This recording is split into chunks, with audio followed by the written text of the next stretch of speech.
And we're live. I think we're live. Everybody, this is so cool.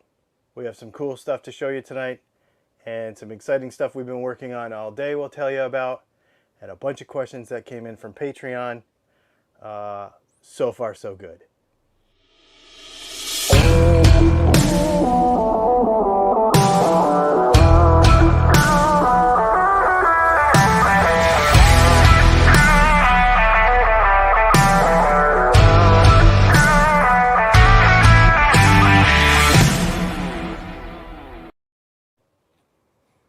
And it automatically comes back to us and it turns our microphones on. How about that? Awesome. Yes. Let's get back over here to chat. So, the thing that we've been working on for the last couple weeks, and it kept failing and we had problems and etc., was a piece of software that allows us to, it's actually browser-based software, that allows us to do cool things. And as we get going tonight, we'll show you what those cool things are. We are super excited about it. The other thing that we've been working on today is a bunch of work on the website. So the website has been super annoying and kind of hard to like navigate and stuff.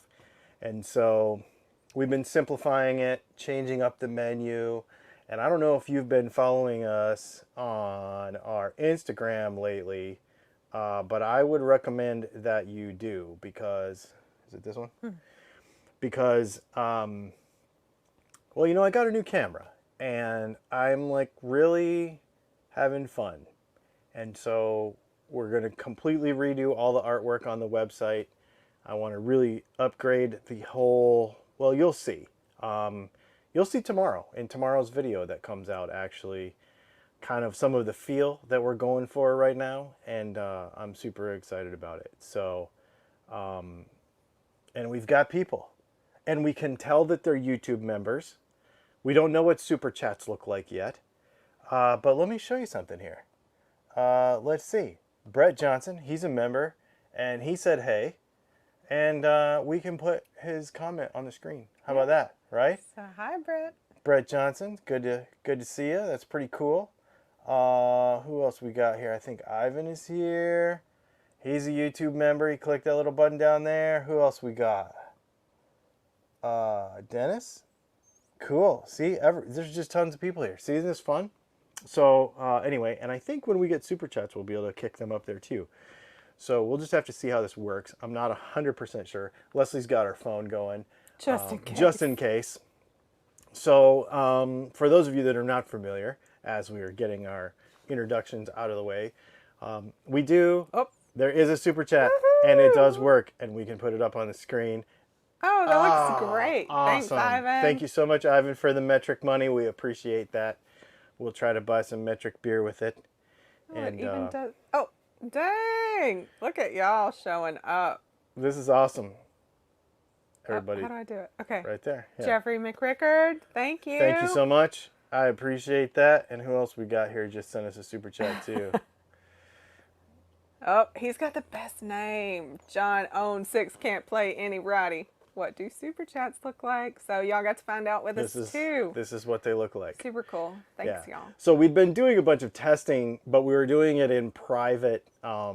Where you can't super chat. I would have totally super chatted ourselves. Yeah, just to see, and you couldn't do it in an unlisted video, or a private video. So anyway, so for those of you that are not familiar with what we're doing here, we take questions from YouTube members and on Patreon first. They get priority, and we are going to share those with you, and then we're just going to chat guitar stuff. I tried to come up with some interesting news today just to have something to talk about, but I didn't really come up with anything awesomely interesting, except for crypto is going awesome, so that's cool. I also kept him busy till about 10 minutes before this broadcast. Yeah, so at about what was it, about an hour ago, I tried to stop working on the website so that I could just chill, maybe watch a YouTube video, like grab some food, and she's over there like, what about this? We need to fix this. We need to do this. Next thing you know, it's 10 till 8. And I'm like, holy crap. It was literally 7:52. 7:50, And and I was like, "Are you watching the time?" And he's like, "Oh yeah." I And was I came thinking back not, and I was like, are you watching the time?" He was like, "Oh crap." I was thinking 9 o'clock the whole time Yeah. because we were doing those unlisted ones at 9 o'clock. For some reason, I screwed it up. But we're So, here on time and it's working. Woo! yep, everything is awesome, as they say in the Lego movies. So I'll tell you what, let's dive into some of these questions. This one actually came in from YouTube. Brett wants to know, for a beginner hobbyist, which Z file would you recommend? I went to go purchase one, but there are 3 versions. I will leave a link to, I think we leave this up the whole time we're talking about it. Sure. Yeah, we're going to leave a link to this in the description of this video. I'm going to show you the one I got, and then we can go from there. I didn't know there was 3 versions of it. I got the one that Chris had at Texas Toast because I used it in person, and I was like, oh, I like it, so I just got the same one he had. So I don't 100% know what we're talking about as far as that goes. So we'll have to, I'll get back with you on that if I run into more confusing than just sharing a link. Okay. Jeff wants to know. Oh, he this was really long. This is Jeff. He said, Dylan, dude, this past Monday's video on troubleshooting basics was so damn good. I think I watched it easily 10 times so far. If you can figure out how to make your monthly online workshops that informative, I would definitely have to consider joining that pricey tier again. Thanks, Jeff. That's Jeff Childs. Thank you so much for that. You know, so let's talk about this real quick. For those of you that are not familiar, over on Patreon, once a month, we do a workshop. It's the 4th Sunday of every month. And when there is 5, I guess this doesn't stack. When there are 5 weekends in the month, we actually give you an extra one. It was behind it. And so, yeah, it's pretty cool. And I've got it figured out. It was not my idea. It was the other folks on Patreon and on the unlisted monthly video, the members only video, the live stream that we had the other night. They kind of decided to have me build a guitar from scratch, but we're gonna split it out. It's probably gonna take about 4 or 5 months. So this workshop, that's the 4th Sunday of every month, we're gonna do the whole thing. Okay? There's gonna be some things that I can't do during this workshop. One of those things is probably gonna be, for example, paint it or do finish on it. So that will go in a YouTube video. But then all the other setup stuff, soldering stuff, winding the pickups, wax potting the pickups, all the things that we can possibly do, we're going to do live with you in a Patreon workshop the 4th Sunday of every month for the foreseeable future. I don't know how long it's going to take. I was thinking 3 months, but if we build a guitar from start to finish, I think it might take longer than that. Doing it, like an hour and a half at a time on a Sunday night. So if you want to be part of that process, you can go check that out. If you can't make the live ones for some reason, either because of the financial side of it or because of the timing side of it, because you might not be able to make it every 4th Sunday, there's another level on Patreon that is not as expensive money-wise, and it is also available 30 days later as a replay. The cool part is that when you join either of those tiers, you gain access to the entire archive of like 20-something hours of content that we have put together so far. And so what Jeff is saying, and the reason I'm bringing this up is because Jeff didn't say it, but he did say it, that the last couple ones have been just kind of eh. That's the way I felt about them. So for the foreseeable future, we've got some killer content. And I took it from the folks that are on Patreon, and I thank you for that. And that's what that's for. So you can fuel content over there, and I appreciate that. The other thing on Patreon that I've been doing is I have been posting on Patreon, hey, I'm about to make this video. Is there anything you want me to include in the video? Is there any specific questions? The video that's coming out next Tuesday, I shot it last week or earlier this week or whatever. But before I shot it, I put a thing on Patreon and said, hey, this is what it's going to be about. Is there anything you want to know in particular? So being part of that content is another way that I want to try to make that meaningful for everybody. That's a good idea. Yeah. So Jack wants to know, what are your thoughts on this? People, quote unquote, think they hate 60 cycle hum, but it's really RF noise that they hate. RF noise is loud and intrusive at gig venues, which comes from dirty power, outdated wiring, neon lights, fan motors, etc. If the venue had cleaner power and better wiring and the guitar had better shielding, they'd only be hearing 60 cycle hum from their single coils. This is a fantastic observation that I have probably gotten kicked out of Facebook groups for. People think that 60 cycle hum is coming through the mains. They think that the noise that they're hearing in their guitar is coming through the mains, but it's not. It's coming through the air.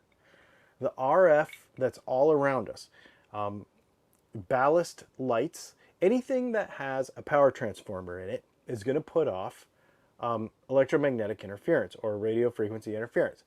Those are not totally interchangeable, but for our purposes, they kind of are. So anything that has a power transformer, for example, if I'm using my Bluetooth headphones that I use to like listen to podcasts and stuff, and I walk over next to the microwave while the microwave is running, I get this weird buzzy crackly stuff and it cuts out the signal and I can't hear my podcast while the microwave is running. That's because there is electromagnetic interference coming from the microwave interfering with, through the air, not through any mains because these are wireless, coming through the air. Now think about this.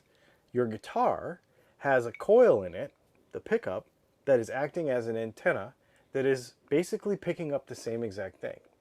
So anytime there is a power transformer nearby, so like a ballast in a fluorescent light, for example, or even the ballast in those little coily lights, those can cause it. Neon is really bad. All those things. Shielding can fix that stuff if you do that. We have tons of videos on shielding. So that was a great observation, and thanks for bringing it up because a lot of people do not understand that. Actually, there's very few noises that come through the mains, and through your cable. If your cable is good quality, decent quality, and you have a good solid power supply on your pedal board, and you have a grounded amp, most of the noise that you hear is probably going to be coming through the air. Pretty interesting stuff. Zoltan says, do you have a life hack for where the ground wire breaks loose from the post of a Tune-O-Matic bridge or tailpiece? First of all, this probably might sound bad to some people, but I don't solder it to anything. I actually bend it around itself, and when I press the post in, it pinches between the wood and itself. And it's really super tight, and it makes it a pain in the butt, but it doesn't move after that. And it's very difficult to solder to those things and have them stay on. And so that's what I literally pull, and we're going to get to wire in a minute because of another question. But the wire that I use, I pull back the insulation, I bend it over itself and make it a little thicker than it's supposed to be.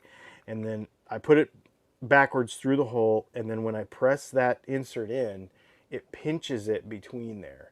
And it works really good. And I yank on it to see if it's going to come out. Like if I can pull on it and the wire pops out, then I know I did something wrong, but usually it doesn't. Jonathan, do you have a favorite type, gauge, or wire to use for connecting to switches, or do you just use whatever's laying around? Is it bad to reuse the wires out of an old Squire for this.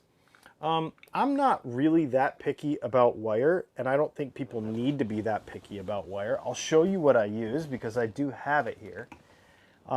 This is the brand of wire that I use is Gavit, and it is that pre-tinned cloth covered waxed wire. And the reason I like it is not because vintagey weird mojo or anything, but I just like it because when you bend it, it stays in a certain spot. So when you're building a circuit or you're wiring your guitar, it's nice because you can like shape it, you know what I mean, around stuff and route the wire where you want it to go and all that kind of stuff. So I really do like this wire. And then for, I don't have the other spool here.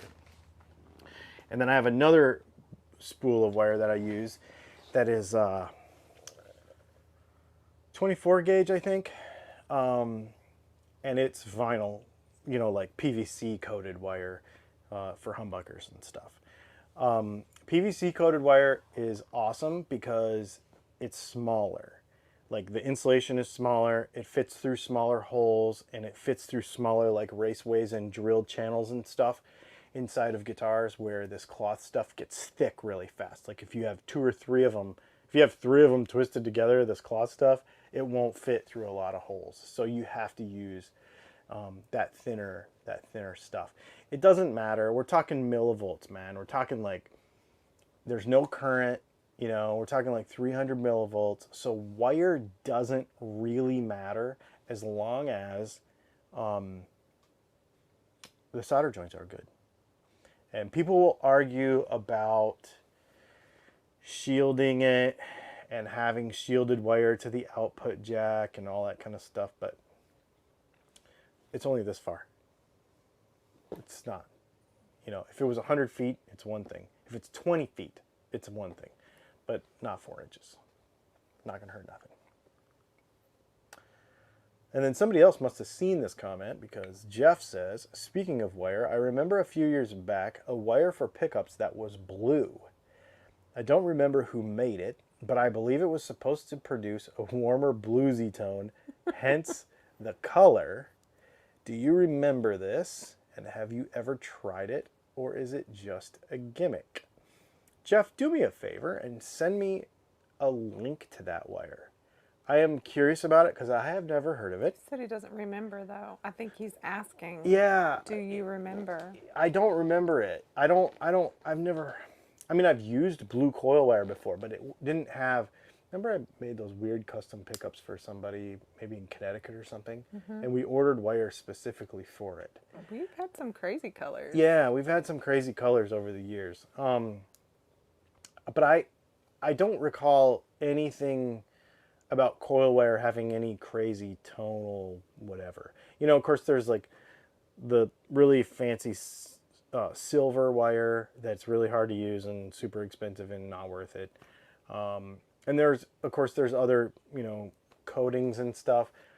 The wire company that I used for a long time sent me a couple of different wires with different insulations on it, like the coil wire, to do some experimenting and stuff and see if it sounded any different. And there, you can play with that, but I don't recall the one you're talking about. So we might have to look into that some more. Yeah, pretty cool stuff.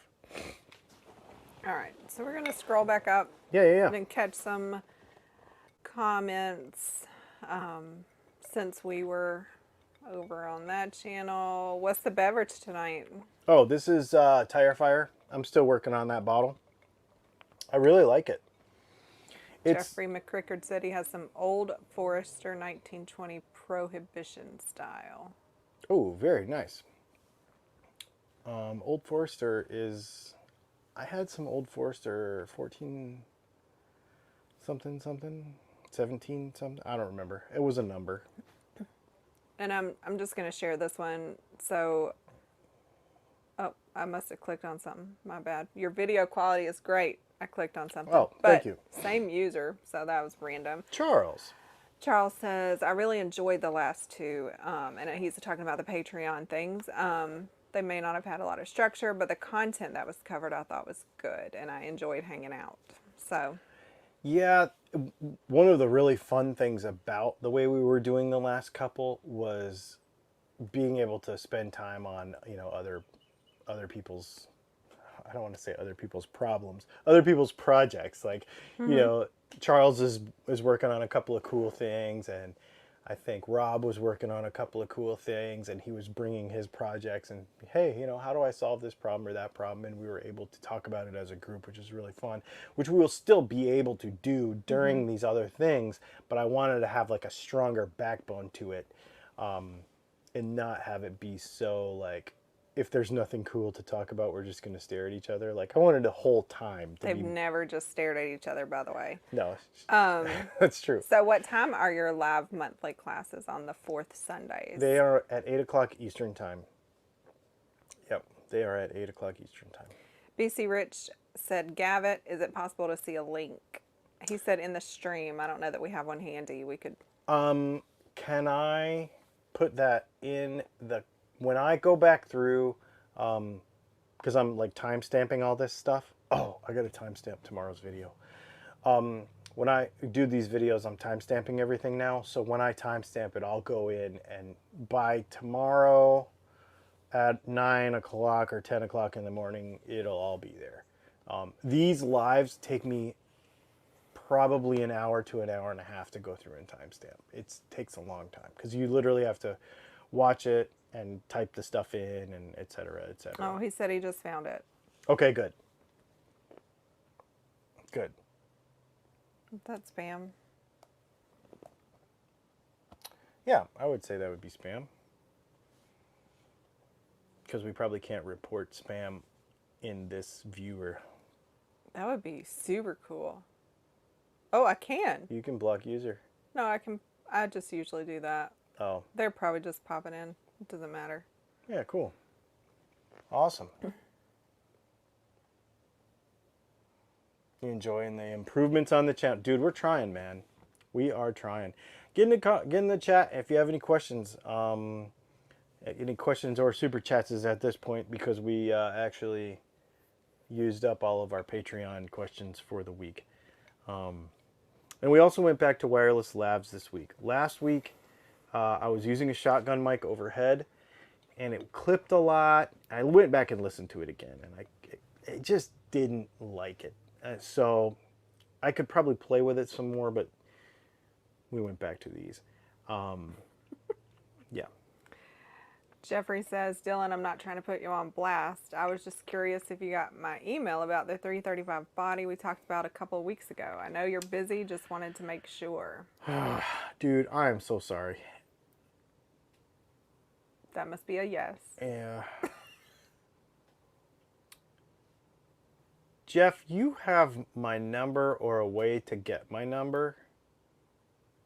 Call me this week or this weekend. I don't normally take phone calls. Like, I'm on the Matt from Texas Toast, don't take a lot of phone calls kind of train. But call him and put him on blast. yeah, call me, because I want to talk to you more about that project, because it sounds cool, but I don't know 100% if I have what you need. But if I do have what you need, man, would that be cool? Because I do have a 335 body, but I don't know if it's going to be what you want or not. So call me this weekend.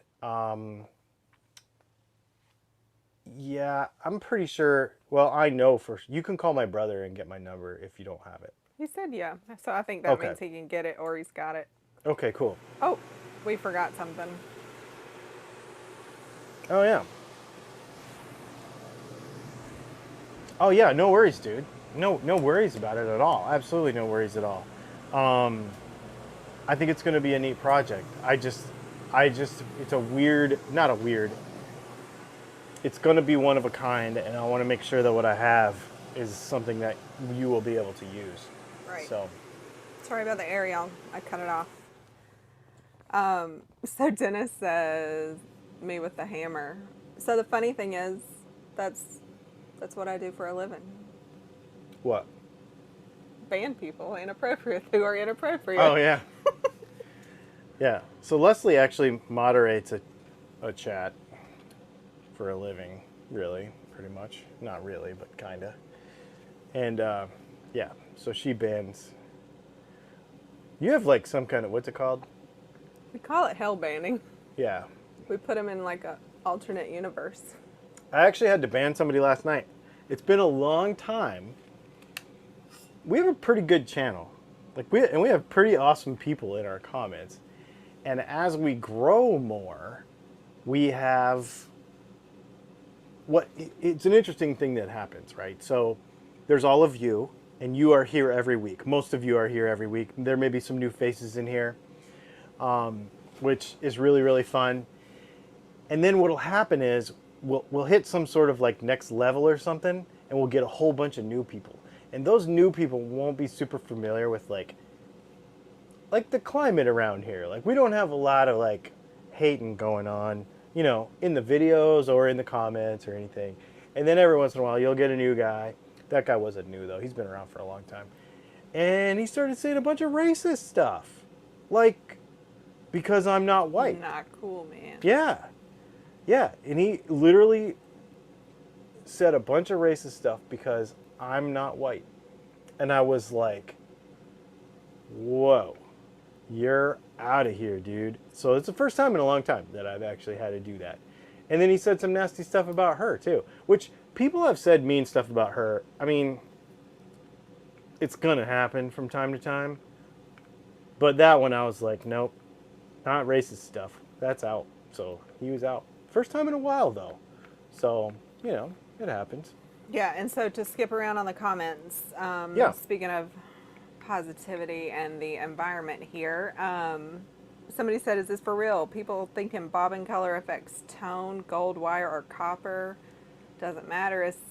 I'm assuming they mean wind and not winds. And the wire gauge that makes the tone, right? Correct. It was sarcasm if you missed when we talked about that. Yes. Yeah, the color, because he's asking about what? People thinking bobbin color and wire, yeah. Yeah, you know. Because people were chatting about it while you were okay. talking, and they were like, what makes clean tone? And they were like, clear wire. So Duh. it was obviously sarcasm. Anyway. Tone's cleaner if you clean your guitar. And then you have dirty tone, like if you don't clean your guitar. Is that how it works? Duh. It's the mojo. That's why you don't clean your guitar. Duh. I even know that. If your guitar is going to give me a disease, I don't even want to work on it. Ugh. Clean your stuff, man. What pot configuration do you put in your Strats? Robert Harris wants to know. Ooh, that is a great question. I like 500 everything, but I've been doing a thing lately where I do a 250K volume pot, a 500K middle pot, and a 500K no load bottom pot. The reason I do that is because I do single hums in a lot of my guitars. I don't do a no load tone pot. Super chat. Yeah, pause. One moment, Okay, please. Adam. Look at that pop up, y'all. Adam Roan, thank you. Thanks, Adam. Said, hope you two are having a great night. Awesome. Yes. Thank you so much, Adam. I appreciate that very much. You know, so what I like to do is, what I've been doing lately anyway, is a 250K volume pot and 500K tone pots. And then I use a .047 cap. And I do this a little weirder than other people. I use audio taper pots for my tone pots because I like, it makes the tone pot longer, I guess, if that makes sense. It makes it like, it doesn't feel like it does a whole lot, from 10 to about 6. But as a result of that, it gives you adjustment. Like you don't accidentally move it too much, if that makes sense. That's my jam. That is my jam. And in a telly, I've been doing 250K volume and a 500K tone, no load, and that is killer. That is killer. So Sassy Cat says, good evening, Dylan and Leslie. Good evening. Silly question. Oh, possibly silly question. Is it possible to make a checkered fretboard from maple and ebony and not suffer any shrinkage or cracking issues?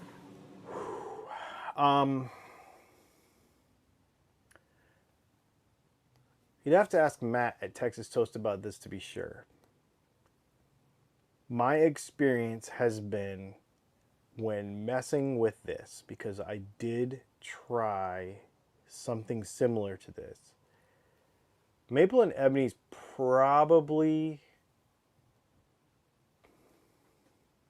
they're both super hard, and they're both they don't take moisture very much, so probably okay, but I don't think it'll actually really work for the long term. It'll probably work for a couple of years, but then it won't work after that, because as the wood ages, it's going to age different. I've never actually, and I should probably preface this by saying I've never actually done it in a fretboard. I've done it in the body of the guitar, so, and the neck. I've done necks this way, and I have had shrinkage issues where you think you have a line and then you don't, because it's all nice and finish is awesome, and then years later a line starts to show. The V had that. Mm-hmm.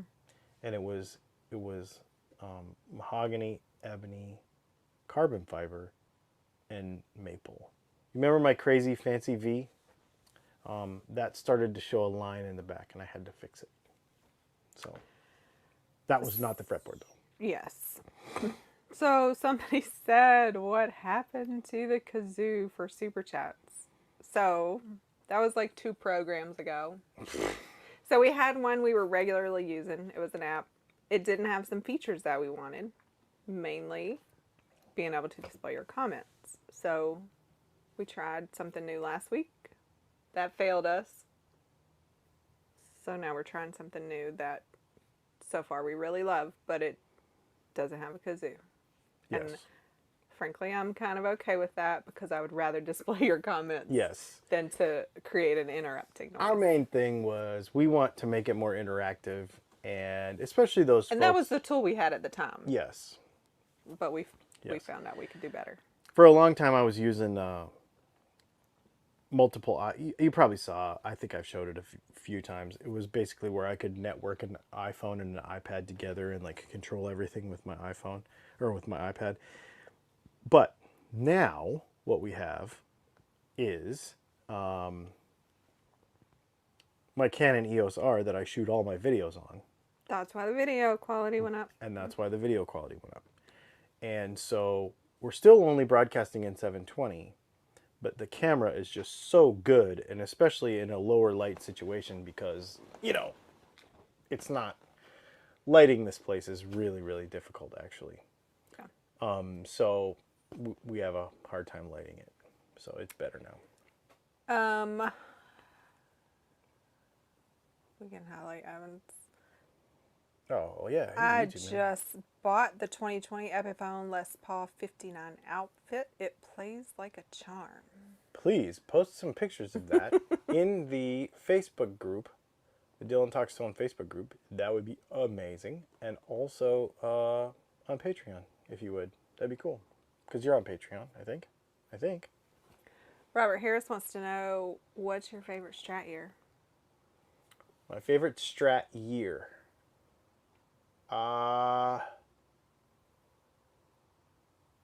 That's a good question. I'm going to have to go with... We got a super chat. Okay, what is it? Oh, wrong comment.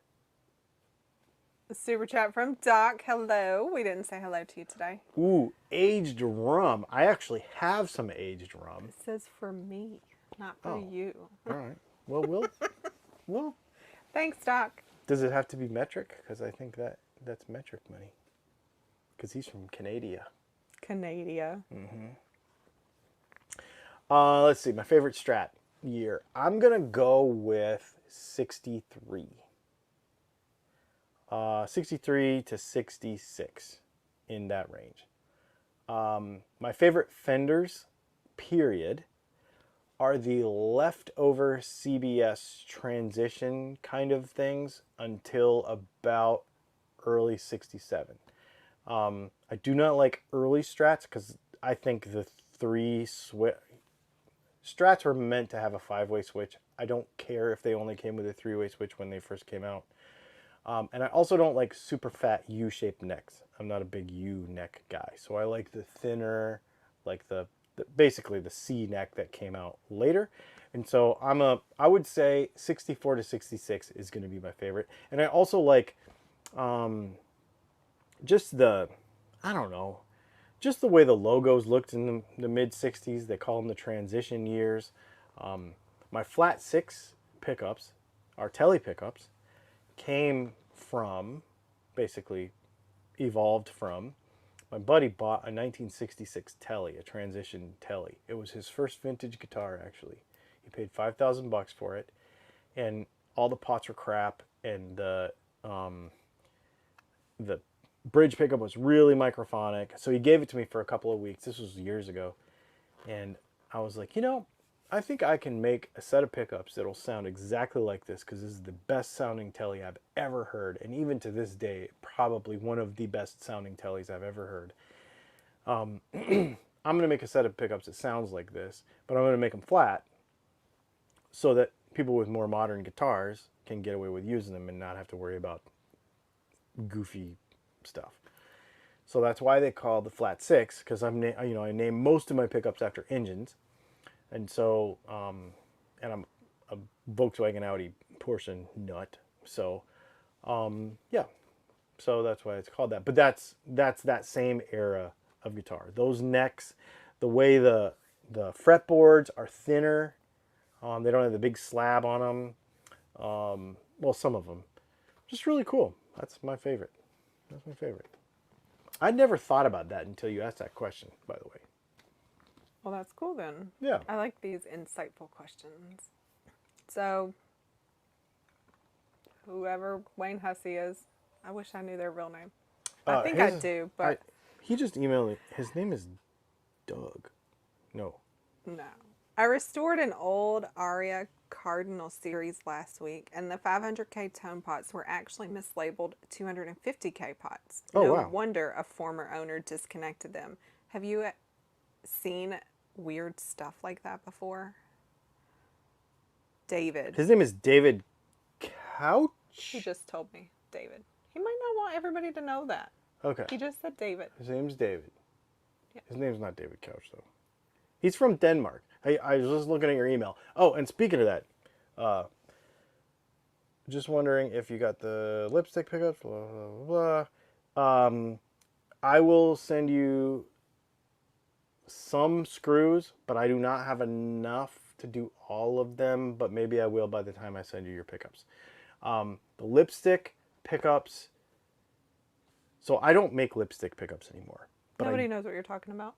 So let me tell you. So, David. yes. Wayne Hussey. Yes. Ordered a set of Jazzmaster pickups to go with a lipstick pickup in the middle, and he's going to put it in his Strat. It's going to be the craziest setup. A real lipstick pickup, like not the mislabeled Telly neck pickup. And so, super cool. Okay, Jeff just texted me. So anyway, it's going to be a neat setup. So I'm making him a lipstick setup, a lipstick pickup. So back to the question: have you ever seen weird stuff like that before? With Yeah, absolutely. A lot with Gibsons, and actually a lot with Fenders. So we were just talking about mid-60s Fenders. In that time period, they were using a lot of leftover parts. So sometimes you would have a CRL switch, sometimes you would have an electro switch. Sometimes you would have a 500K pot, more likely like a 330K pot or a 250. Sometimes the caps weren't all the same. The wiring sometimes in a 1966 would be cloth, sometimes it would be plastic, because they were literally building guitars at that time with parts bin parts left over from pre-CBS stuff. That's the real reason why I like those guitars, because I think it's very cool, because you don't know what you're getting until you get into it. For example, those pickups that were in that 66 Telly that I was working on were from 1963. The neck was from 1965, and the body was from 1966. They were using leftover parts and parts binning this guitar together. And so there are certain areas or eras of guitars that'll do that. And the Aria makes sense because an Aria is, they're Japanese, right? So I think I used to have an Aria Pro 2, which was a really cool guitar, like a Les Paul copy, with Seymour Duncan 59 zebras in it. It was a really cool guitar. Arias are cool guitars. All right. Robert Harris wants to know, what do you think of Mexican Ventera Strats? Mod or leave alone? I think that if you can afford to buy one of those, that is the ultimate, or not even afford. It is my opinion that buying a higher end Mexican Strat, which I guess there is no higher or lower end, Mexican Stratocaster is the jam. And then do whatever you want to it. And I think you'll end up with a better guitar in the long run. I have come by knowledge lately, because I've been speaking with people who know things that I don't know, and that a lot of people don't know, about wood sourcing and frets, and the fact that some bodies on American guitars are made in the Mexican factory anyway, and the fact that some Mexican guitars that are about to come out are going to be the exact same thing as the American guitar, except the pickups are going to be a little different, and it's going to be $1,000 cheaper. Like that kind of stuff. Everybody wants to say that that the Mexican is less than the American because it's a less quality guitar, less quality control, etc. The reality of it is that the quality control of the guitar is not that much different because the plants are not that much physically far apart. You know, from Corona, California to Ensenada, Mexico is not that far. Just FYI. And they can keep a pretty good eye on it, number one. Number two, a lot of the bodies for the guitars that you know and love are coming from the Mexican factory anyway. Number three, the only reason that some things are made in Mexico and some things are made in the United States is because of the percentage of the cost of parts of the guitar, so that they can call it Corona, California. You notice they don't say made in USA anymore. They say Corona, California, or they say made in Mexico. That's because the percentage of parts have to be 95% of the cost of the parts has to be from the United States. Otherwise, it can't be made in the United States. But some of these parts from these guitars are mixing and matching more because they're realizing how much cheaper it is to make it in Mexico just a few miles away, even though the quality of the parts is exactly the same and it kind of interchanges. So this is a really roundabout and crazy complicated and inflammatory way of saying a Mexican guitar is just, and I'm not going to be one of these Epiphone is as good as a Les Paul people, but in this case, Ventera Strat, if you're going to swap out pickups and everything especially, is just as good, in my opinion, better because of the way they're optioned than an American standard. Because there really is no American standard anymore as we used to know it. So JHammer42 wants to know, can the metal ground sheathing on pickup wiring deteriorate? 69JM. When you say metal ground, what do you mean by that? Metal ground sheathing. So, 69 Jazzmaster? Mm-hmm. So that's going to be post CBS. So that's going to be probably plastic wiring, 2 wires coming out. One of them is going to be shielded and one of them is going to be hot, I think, but I don't know. So correct me if I'm wrong and tell me what it actually is. The shielding itself won't deteriorate on as long as it's a foil or something like that. Now, if they're using shielding paint if we're talking about shielding paint in a cavity of a guitar, that can deteriorate and be less effective over time. Yeah. Check the continuity with a meter.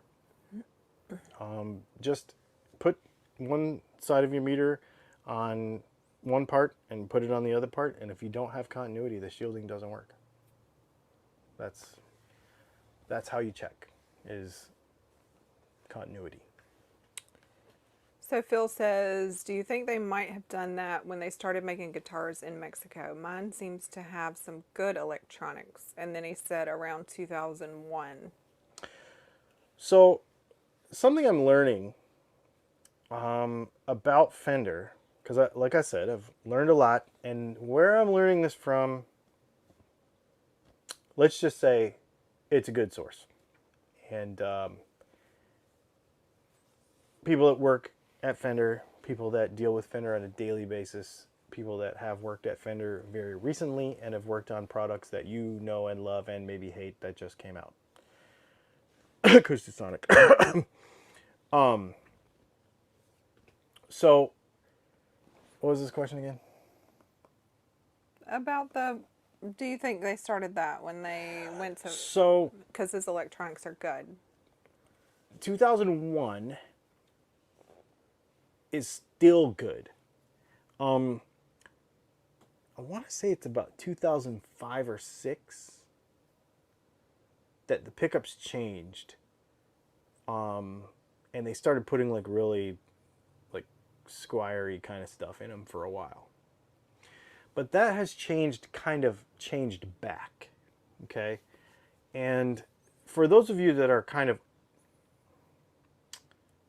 more traditional in your way of thinking about where guitars are made and how it relates to the quality, for some time, from the late 80s to the probably till about 5 or 6 years ago, you could rationally say that a Mexican guitar or any foreign guitar that wasn't meant to be foreign, I mean, like, you know, a Japanese Ibanez is obviously amazing, right?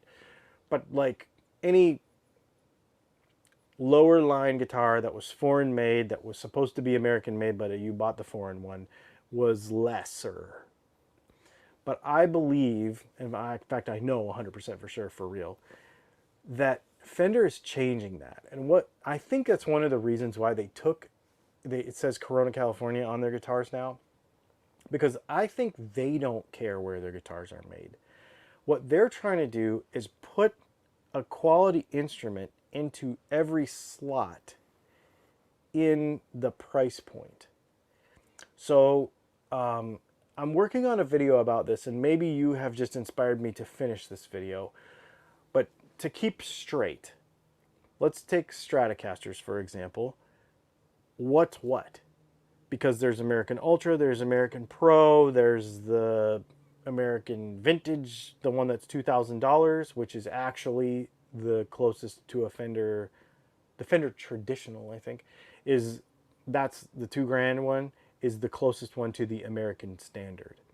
And it's not that the Ventera or any of the other Mexico stuff is lesser quality. What they're trying to do is put a very high quality instrument in at every price point. So if you can afford a $400 Squire Classic Vibe, then you buy that. If you can afford an $800 or a $900 or $1,100 in some cases made in Mexico guitar, then you buy that. And it's going to be, save for some adjustment in features for price and cost of goods sold, a very quality instrument, but in that price point. It's not going to be worse like it used to be. It used to be that you had to literally compromise on the quality of the instrument, and it just plain was not as good. And I don't believe that to be the case anymore. Another thing I learned recently is that Fender, and I've said this in a couple of videos before, but it makes more sense in the context that we're talking about it now. Fender has a book. I've heard that it looks sort of like the old Sears catalog, like the really thick one. And it has 26 or 2,800 different pickup recipes in it. Because what Fender is doing is when it says it has a new pickup in it, it really does have a new pickup in it. They don't just take this model pickup from this guitar and slap it in this one. They actually come up with a new one. And as a result of that, they have like 20, I can't remember if it's 26 or 2,800. It's almost 3,000 different recipes for pickups over the years that have accumulated because they do this. They want you to have a good experience in a particular price point. And they're not just sharing parts all over the place like they used to. Now, in 2001, when your guitar and this question was made, it was a little different. But now it's not the case. And I know this is really long and complicated. I probably spent way more time on it than I should have, but I have a real pet peeve. And I want to stay away from politics in this conversation, but I have a real pet peeve about people pigeonholing guitars that are made in certain countries into certain types of quality, or it's not that good because it's made in a certain place. I don't, it's true sometimes, but when you look at where it falls in the price point and the market that it is intended for, it's almost always dead on. Those Fender marketing people know what they're doing. Okay, I'm done with that rant. Thanks for asking that question. So Jay Hammer clarified, you asked what he was talking about, and he's saying it's the ground wire, and then also confirmed the braided shield, if that makes a difference in your answer previously. Yeah, just check your continuity with a meter and just make sure it's good, but it's probably still good. With braided wire, the only thing you got to be careful of is that if it bends back and forth a bunch, it can break around a bend point because it can become brittle over time. So just check that. But all you really do is you just check where it's soldered with the meter, and then on the other end, and is there continuity, and wiggle it around a little bit and make sure, and it'll be fine. Yeah, awesome. And I don't know if his name is Cecil or Cecil Music. Dylan, and this has been an ongoing conversation since you've been talking. Dylan, why do you think Fender never addresses their poor trim arm fit in the blocks? Always has unwanted play unless you use the plumber's tape. And people are saying that they come with the ball bearings and springs to take up that slop instead of plumber's tape. But he's saying he doesn't think it works very well. And we're like, well, that's the solution. So, yes, every quality Fender comes with a little spring that goes in there. And I don't know if you've looked on Amazon or not, but they're not cheap. They're like $5 or $9 or something for a pair of them. But it works awesome. And it is the way to do it. The problem is that you lose them. So, yeah. But no, the other thing is check and see if your guitar has a set screw underneath. So what you do is you put the tremolo arm in the guitar, and then you bend it down, and you look underneath the back of the bridge. And you have to be careful about this so you don't scratch your finish, but there might be a little Allen key, a little Allen screw that you can put a key in, bend your tremolo down, and look underneath your bridge, and you can tighten that little nut, that little screw. That's what my Fender Roadhouse Strat has. So there are a couple of different ways that they address that. Sean McMillan says, I have two Mexican tellies. I purchased them used at great prices. I have upgraded both with Dylan Talks Tone pickups and controls. Phenomenal yet affordable. Yeah, man. I mean, that's well, you know that Strat I just bought, that's why I bought it, because it was like not expensive. I mean, it was still $1,000, but it came with locking tuners and good stuff, you know, all the hardware was good. No, I agree. I think It's hard to buy a crappy guitar now. Hmm. It really is.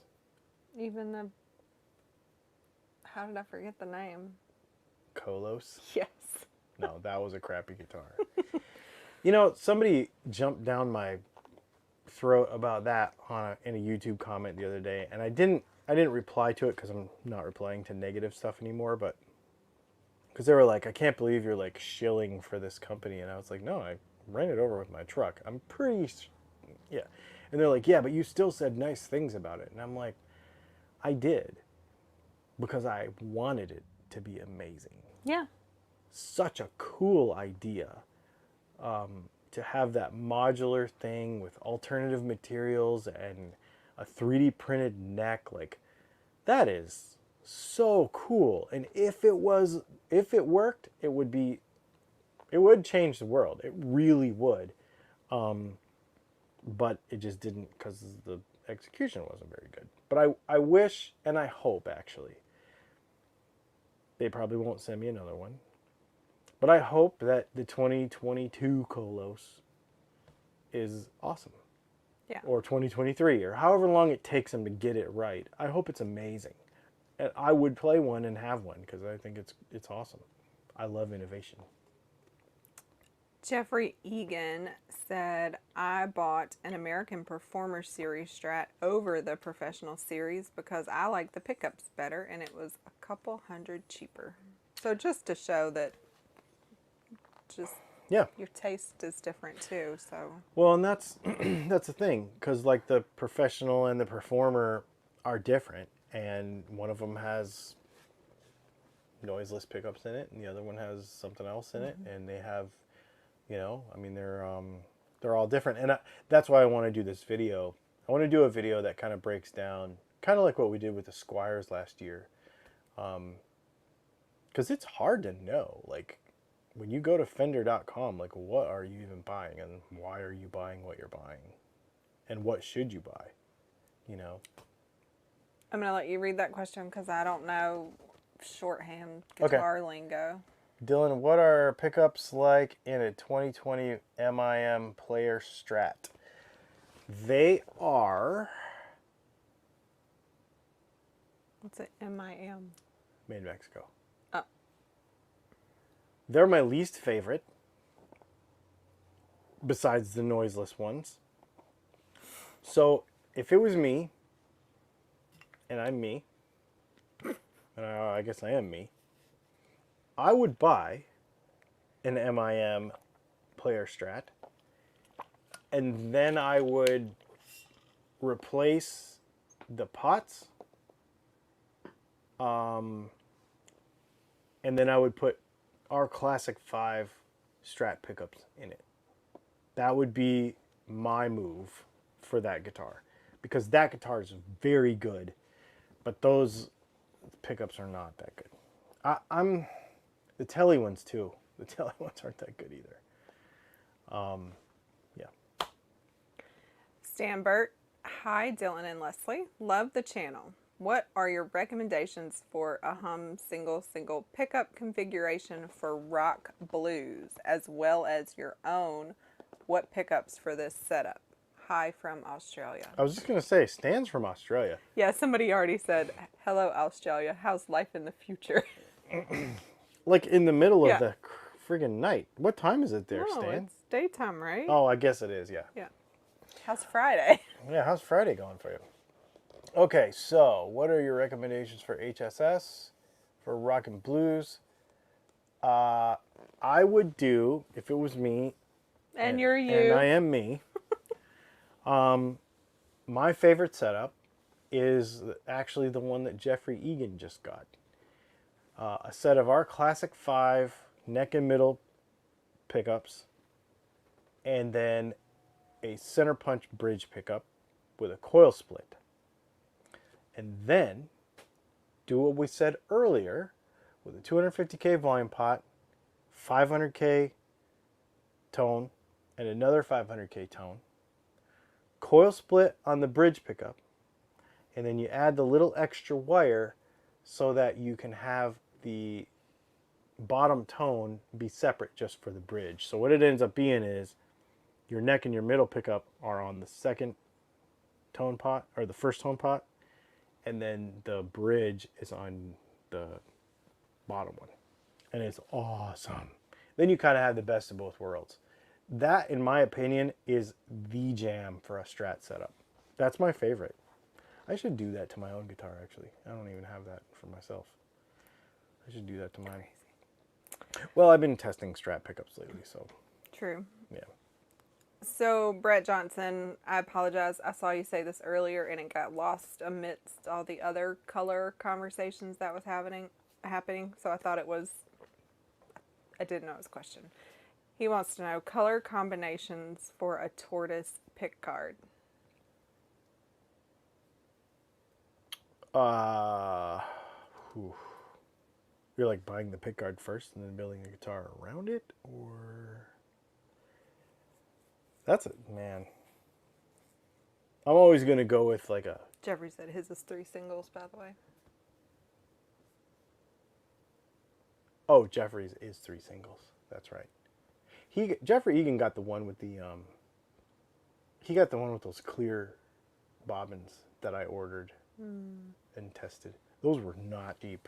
I really wish I could source those regularly so that we could make clear Strat pickups on the regular, but they took very long to get here and they were really expensive. He's active in the chat if you have any clarifying questions. I don't know. Yeah, I don't know. I mean, if you have a question, I mean, like about the color. I'm always pick gonna guard. go with tortoise. I'm always gonna go cream or parchment. Probably parchment is my favorite. Parchment is actually my favorite pickup cover color besides black. But I don't do black very often because, well, besides white actually. Yeah, that's what I would do. I would do a parchment. If we're talking Strat. If we're talking P90s, then I would go cream or black. Which just sounds stupid because that's the 2 main colors. But cream, probably. Depends on the color of the body, right? Like, I don't know. I don't know what the description of your Facebook group is. Isn't this an inside joke on the description of the Insider Facebook group? Wait, What's what? your description of your Facebook group? I don't know. He wants to know about body color. Oh. Olympic white and tortoise is always a win. But you can't just get any tortoise. You can't get an ABS tortoise. Like ABS plastic, you got to get the proper tortoise shell pickguard. Because it's a different color. It's like redder and prettier. I just did a British Racing green with tortoise. It was really pretty. We built that one for that guy in the Ukraine, which was really awesome. Let's see, what else would we do? Black, obviously. Black, white, green. I'm not a fan with red. A lot of people like it with burgundy. Not a fan. I built that Jazzmaster for my dad. That was satin black with cream binding, double bound Jazzmaster with cream binding, and that had a Spitfire pickguard on it. That was a $250 pickguard. Tortoise. So black and cream and tortoise. You want to know what your YouTube description is? What does it say? This is a guitar tech group like no other. This is where we hang out and chat guitar tone. Gone are the meme wars and endless pick guard color debates.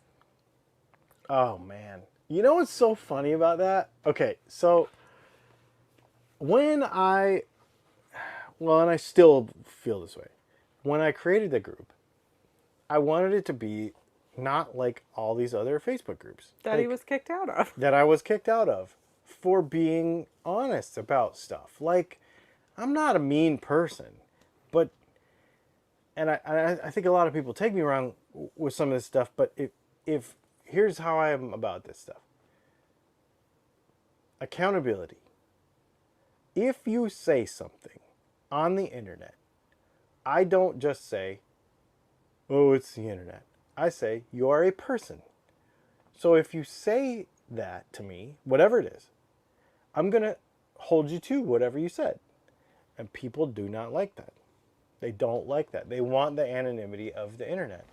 And one of the things that constantly would plague Facebook groups is, should I get a white pickguard or should I get a cream pickguard or should I get a mint pickguard on my white telly? And you're like, come on, man, can't you just like have your own opinion? Like, you know, so that's why it made it in there, but it is literally kind of a joke. Apparently, that he's forgotten about. I forgot all about that. You can talk about pickguard color in our Facebook group. You know why. But you won't get roasted for it, is what he's saying. That's what it is. Like, exactly. Oh, speaking of that, we gotta get over to the Facebook group and put your rigs in the rig roast post, because I pinned it at the top as a announcement or whatever, because that's coming. We're gonna do that soon. And don't get the wrong idea about that. It won't be terrible. No. You're not gonna cry. No, I'm not gonna make you cry or make fun of your rig. What the idea there is just for all of us to share, you know. And I think, at least for me, it's actually probably more for me than it is for everybody else. Sometimes I get this, because I'm so technical and nerdy about all this stuff, that I get in this like frame of mind that everybody that watches all these videos must be some sort of like tone snob or some sort of guitar nerd because they're here. In actuality, it's not really true. It's everybody that just wants to play music, like, you know. And so it's a way for me to get to know you better by finding out what you're playing, and it helps me to make the content better. Plus, we get to just mingle in a way, you know, which is really fun, and I'm really looking forward to doing it. So Charles Wallace said Phil says he's been roasted. Charles Wallace said the center punch pickups are awesome, and I don't use that word much. They are awesome. They are. I shipped 2 more sets today. They are really, really, really good. Yeah. Yep. I don't brag about them like I brag about my P90s, but I probably should, because they are very good. Dennis said barbecue those sacred tone cows. What? Oh my goodness. Sorry, that was really funny. We just lost a bunch of viewers in India. Aw, we don't eat meat. Don't leave. Yeah. We won't be roasting anyone. I tested my flat 6 telly pickups based off your last premiere. I got about 7.3 in the neck and 5.9 in the bridge. Does that sound right?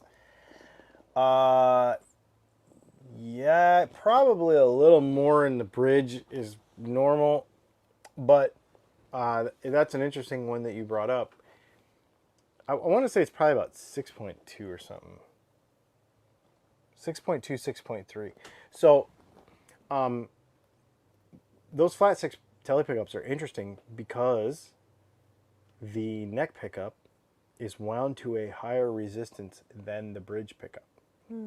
And that is not common, but that's the way that 66 telly was, and that's what I did. And what I believe it was, those are Abbey pickups, Abbey Ibarra pickups in that guitar. And what I believe it was is it was 43 gauge wire in the neck pickup like normal, and it was 42 gauge wire in the bridge pickup like normal, wound to the exact same wind count, but because the neck pickup was actually thinner wire, it's a higher resistance. So it's very interesting. It doesn't happen very often that you would see a neck pickup that was wound to a higher resistance than the bridge, but it is right. It is right, and that's the way we do them to this day. I do it like that now. So twice now. So I don't know who that is or what that means. Are you up to a pickup challenge? I don't even know what that means. I don't know what that means. I've done it before. I did it with John. What does it mean? Yeah, I don't know what it means.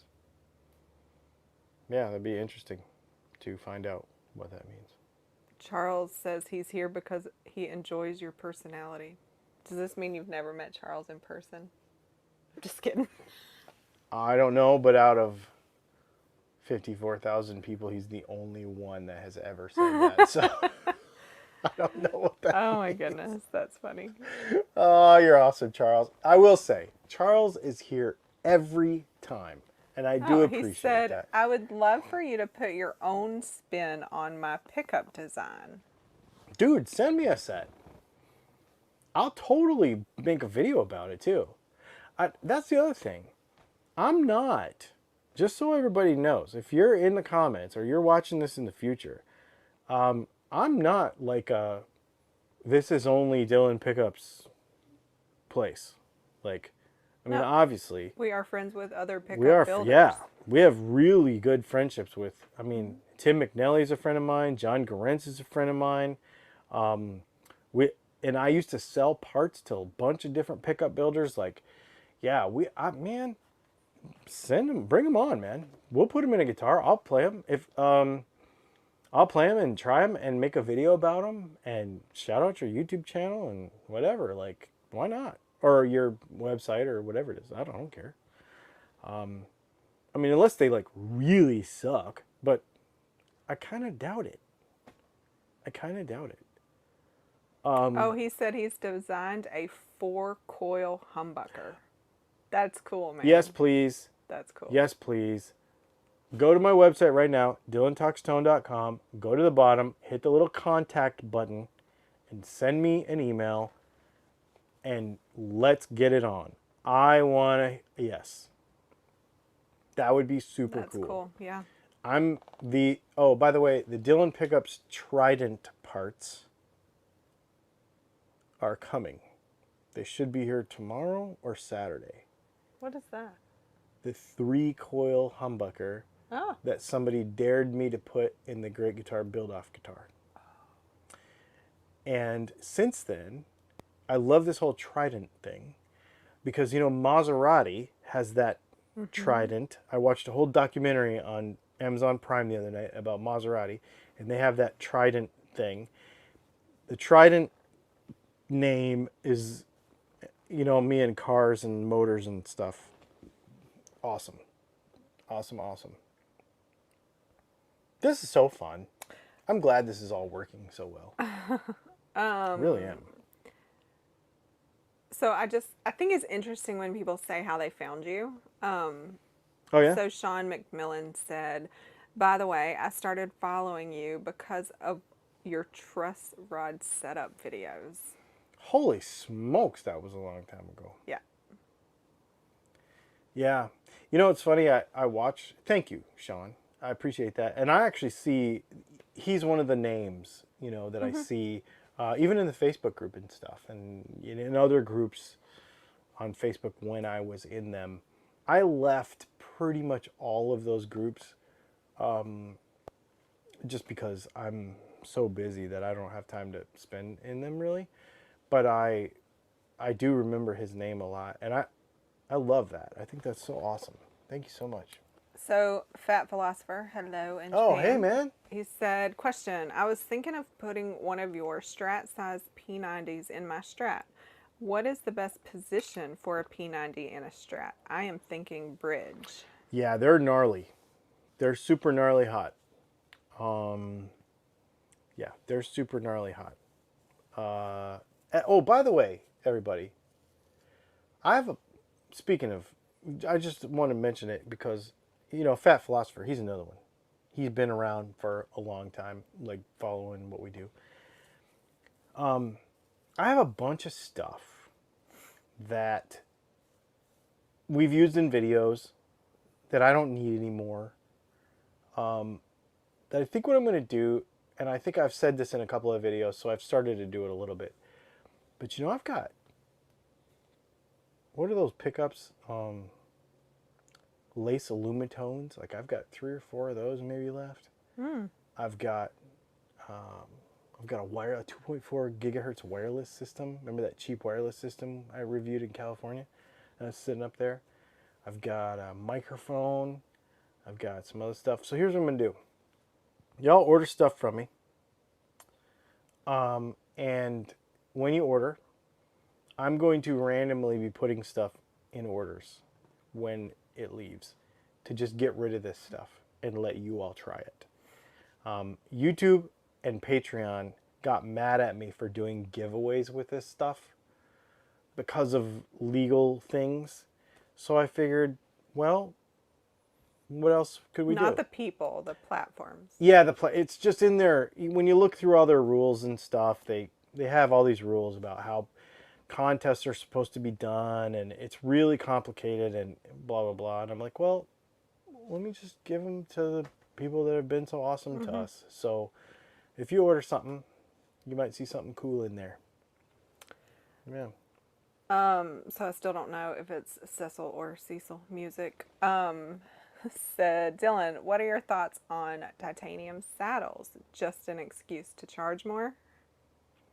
So we did a video. Oh, we didn't have titanium saddles in that test. Well, maybe we should do that.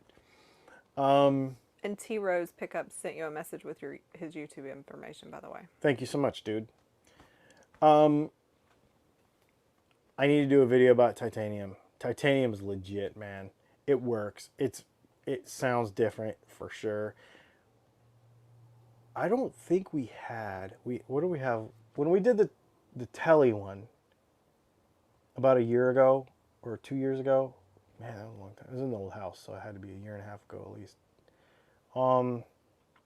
Brass, aluminum, steel, Graphtec. No, we did not have titanium. I guess we'll have to do that because I have a telly and a Strat. We could do both. That'd be fun. I want to do a saddle video. We should do another saddle video. And then we should also do another, or not another, for the first time.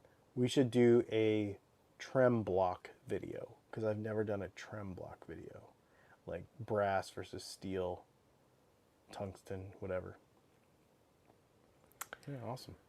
So, more stories. BC Rich says he stumbled on your channel after he bought your dad's book and then figured out that it was your dad that wrote the book, and then he stayed for the soldering. I didn't know that.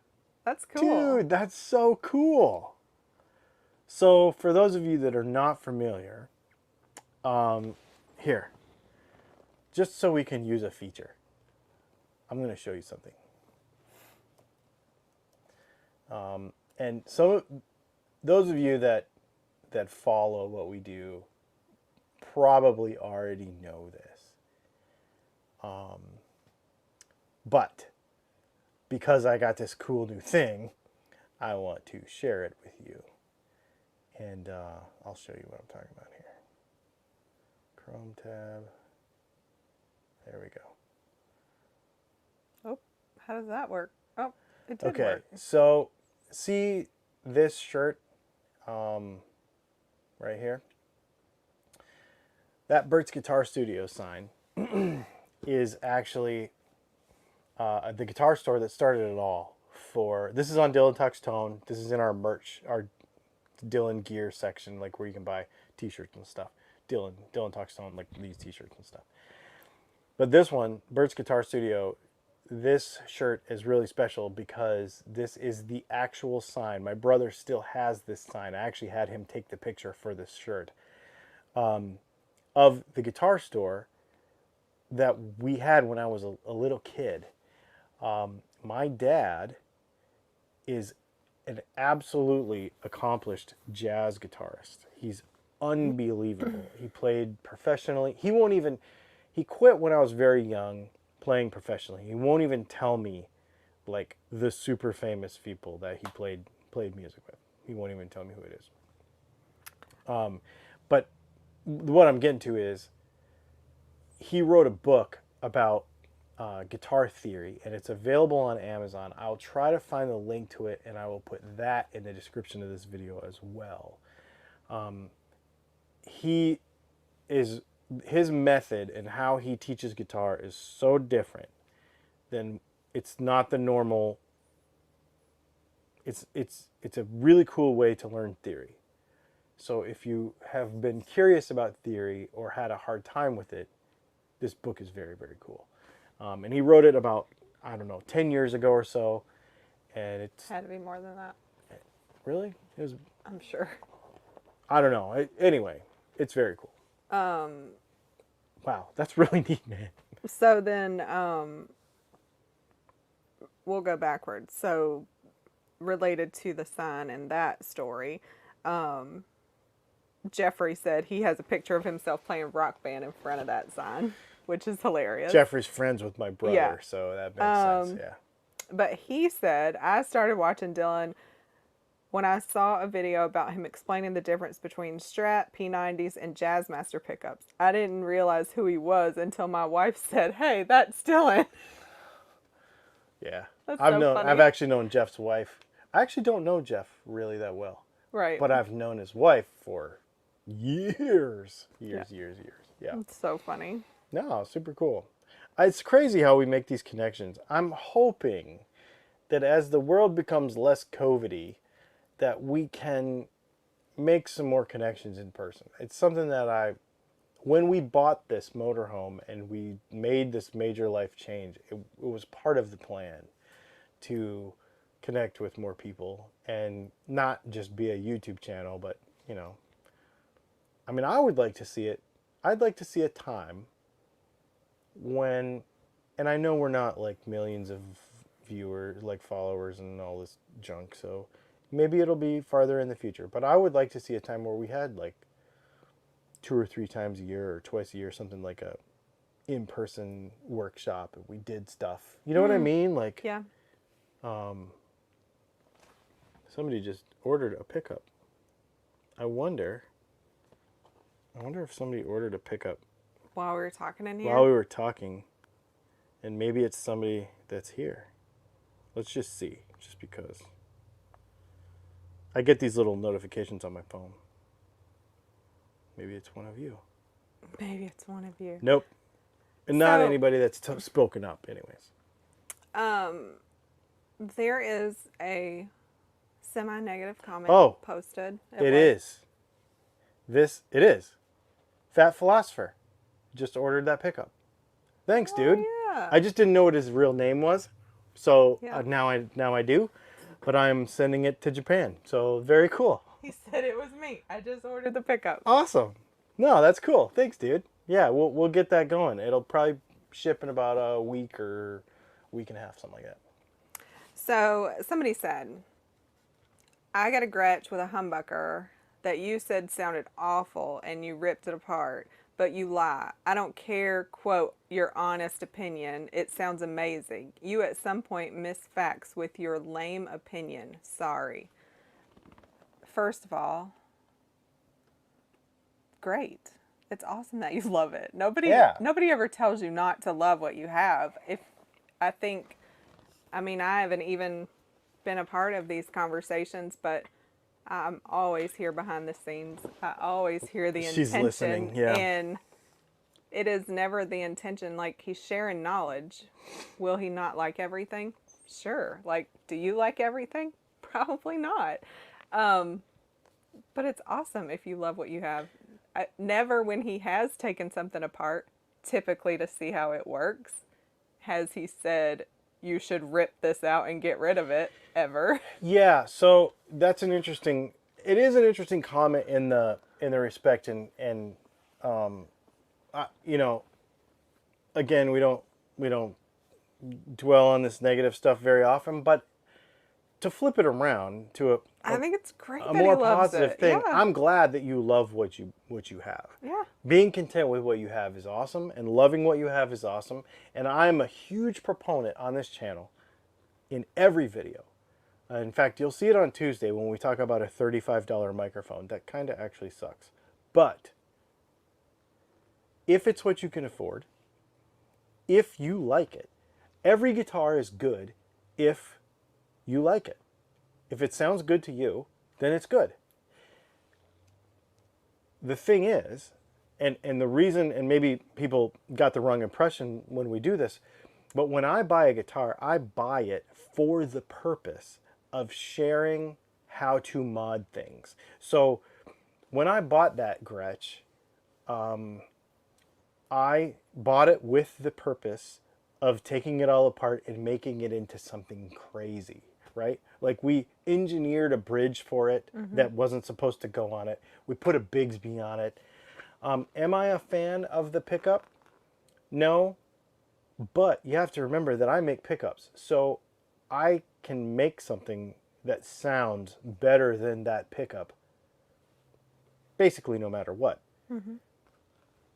That does not take away from the fact that people like what they like. And I am so stoked that you like the guitar that you bought. I think it's awesome.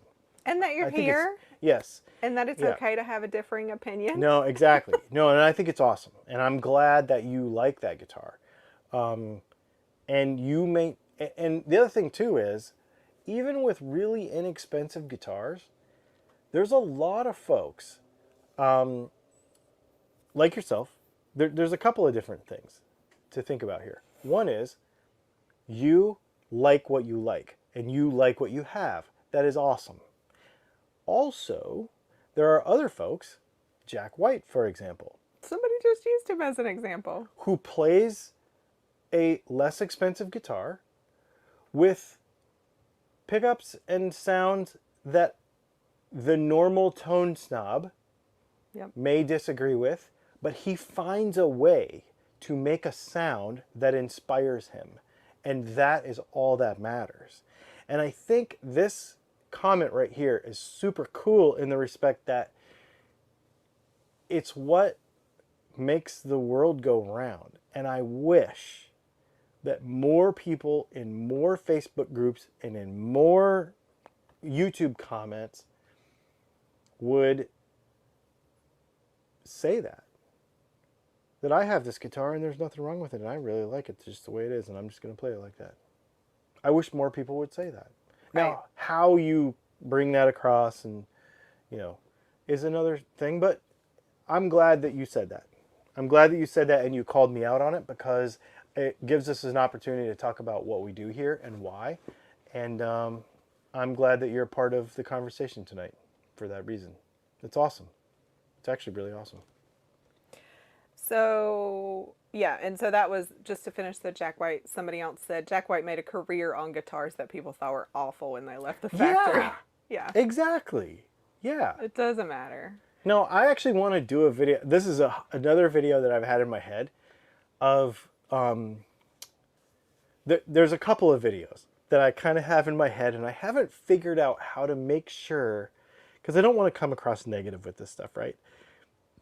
But I've wanted to figure out a way to make a video, one about awesome guitar tone and sounds and legendary songs and such that were played on crappy, quote unquote, crappy guitars. Bye, Ivan. Quote unquote, crappy guitars. So, early Led Zeppelin stuff was on a cheap Dan Electro. Jack White is a good example. Kurt Cobain is another example. There's a lot of people that have played really not expensive guitars, really kind of what we would consider junky guitars, and they made legendary sounds on them. So I want to do a video about that and why it kind of doesn't matter as long as you can find. What I've always said is if you can find a way to make that guitar inspire you to make a sound, then it's a good guitar to have. And you can have it in your arsenal even when you move on to other guitars. And the other video I want to make is legendary sounds that we think of today as like this classic thing, man, and it's awesome, but the tones actually sucks. Like the guitar tone's not that good. And you can jump through the internet and be mad at me for saying this, but like Dimebag Darrell's tone is terrible. It's like flying razor blades. It's not good guitar tone. But it's incredible on the other hand. It's amazing on the other. It's like unbelievable. Like we cannot imagine a a world without Dimebag Darrell's guitar playing. We can't imagine it. But his guitar tone is not actually that good. What's the other band? Snap Your Fingers, Snap Your Neck. I don't know, but you love that Yeah, I song. love that song. And it's just EMGs and a cheap guitar. Like, you know, it's not good guitar tone. But it's a killer song and it's a killer band. There's all kinds of examples where the quintessential, and this is the other thing, the flip side of it is that we all think because Jimmy Page played a 59 Les Paul that we have to have this vintagey amazing sound, and you know we have to have these certain things. The world conditions us to say this and hear it and think we have to have it. In reality, we don't, and we can make a cheap guitar like what you have sound amazing, and I think it's awesome.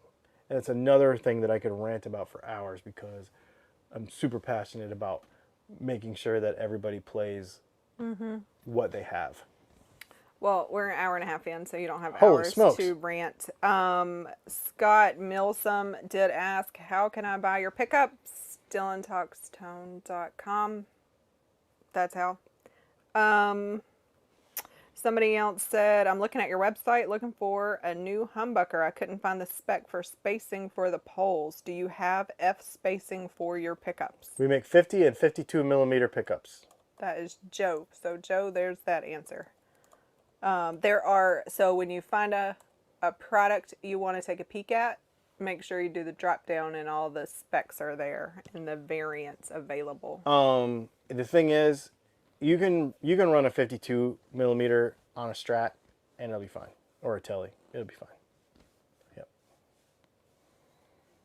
And see how I can make those on the fly like that? I love it. I love that. So Fat Philosopher, agree. Dimebag has bad tone compared to Mustaine, and I just think that's funny because I know he's a huge fan. Yeah, that's hilarious because Mustaine's tone's not that good either, Yeah, but he it's loves awesome. him. He does. Yeah, he does. he loves him. Yeah, he does. I do too. That's the thing. I love all that music, even though when I really sit down and think about it, I'm like, it's not that good, but it's awesome. I don't even know how you reconcile that, but you just do, right?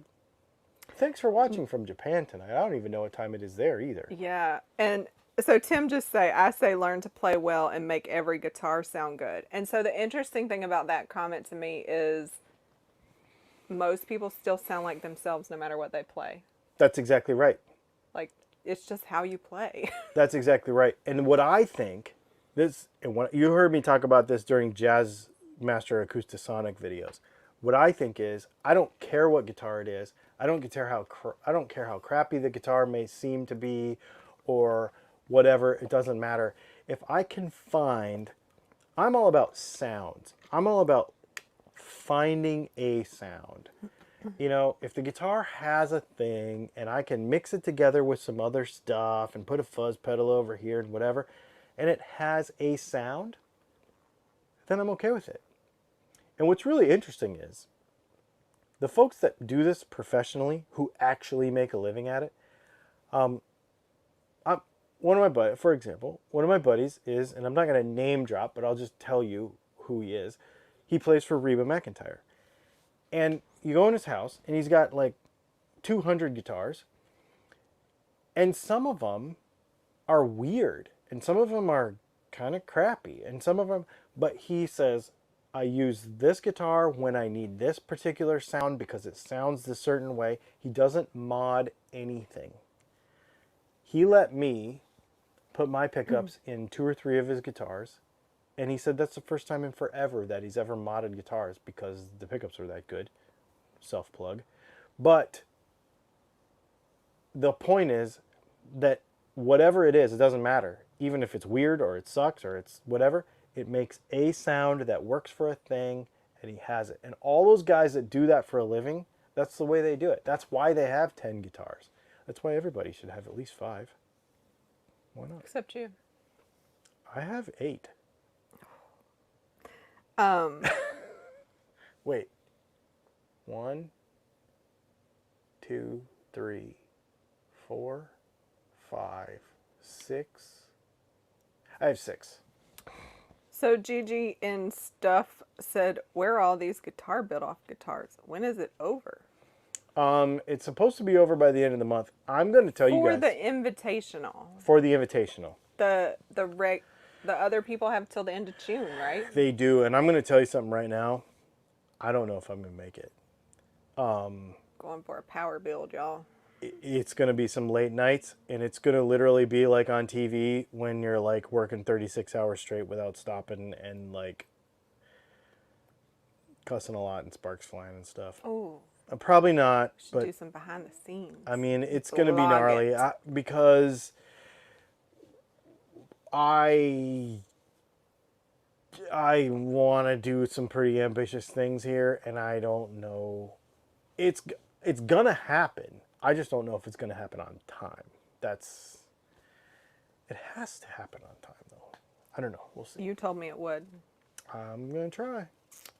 Anyway, I think we are caught up on the questions. We're an hour and almost 40 in, so. Yeah, this is awesome. You guys, thanks so much. You can order pickups right there. I don't know what stuff the ballot box means, but if that means like the video and subscribe, you definitely should do that. Yes, like and subscribe and share, and like and subscribe and share. I want to hit 100,000 subscribers this year, so please help me do that. That would be amazing. We hope you like this. Yeah, hopefully this was better. Like putting comments up. I had fun. Yeah, this was really fun. Great questions too. Thanks for hanging out. Yep. You guys are awesome, and we will see you tomorrow at noon Eastern time. It's so good. Y'all watch it. It's so good. I'm really proud of tomorrow's Very video. creative. He's getting the juices flowing. I am very proud of tomorrow's video. Let's watch it together. Not even going to lie. We'll see you.